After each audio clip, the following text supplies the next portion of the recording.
Business leaders today are working under more pressure than ever before to do well, while doing good. Has the era of stakeholder capitalism arrived?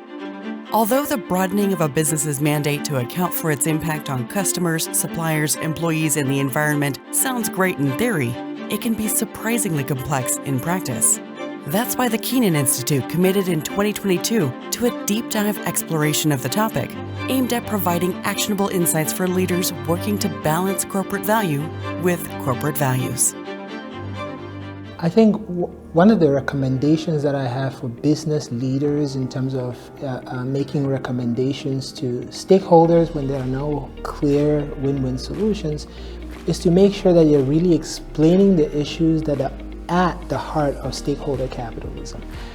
Because really sometimes it comes down to accurately defining the problem. It might be the case that there's some conflict among different groups because they're just not looking at the right horizon. Most people today, if you look at it, even when they're buying products and services, they just don't look for glamorous products and services. They want to see what the company stands for, what's their social stance, and then they approach. And you can see it can go either way. I mean, you could be the next best thing of the sliced bread, but if you don't stand for the right thing, it can just come down as quickly as it went up, right? So you take care of your employees take care of your customers, and the customers take care of you. People are now starting to look and say, what can we do to leave this world a better place? What can we do to make an impact from our company's perspective? So we are doing it in several different ways, from our data centers to where we're ensuring that they are economically sustainable, and the carbon footprint to where we are getting to a zero carbon footprint. And the main challenge the stakeholder capitalism movement has is it really hasn't defined what stakeholder capitalism involves. And so what measures should business leaders consider employing?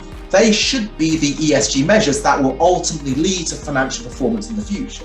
And that is often different from the ESG metrics, which are often imposed by outside pressure groups. So you might have these standard setting bodies, but it might be what's relevant for one particular business is not relevant for somebody else. So what I like companies to think about is ESG as just non-financial key performance indicators. What for your business is something that you would want to track internally as a management team to figure out whether your business is on the right track. The first challenge with all companies undertaking stakeholder capitalism is actually trying to understand where to start, right? Because there's so many ESG issues, there are so many stakeholders. So where do you start?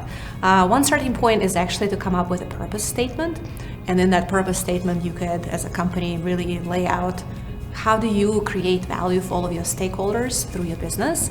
Another way is to conduct a stakeholder mapping exercise where you kind of look at the interests of your stakeholders and also at the priority and the power that they have to affect your business, especially in the long term. I would suggest that people who are considering the ESG issues and making decisions, that they think about ESG as a strategic opportunity.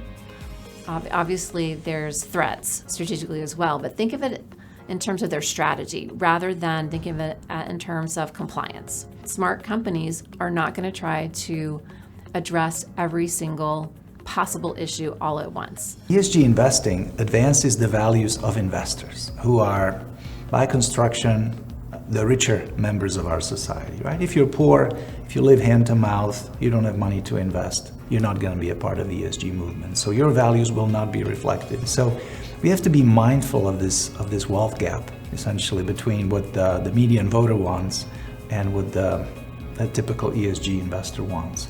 I don't think we should try to unify everything, because if people disagree on some fundamentals, then imposing a unified set of values on everybody is not a great idea.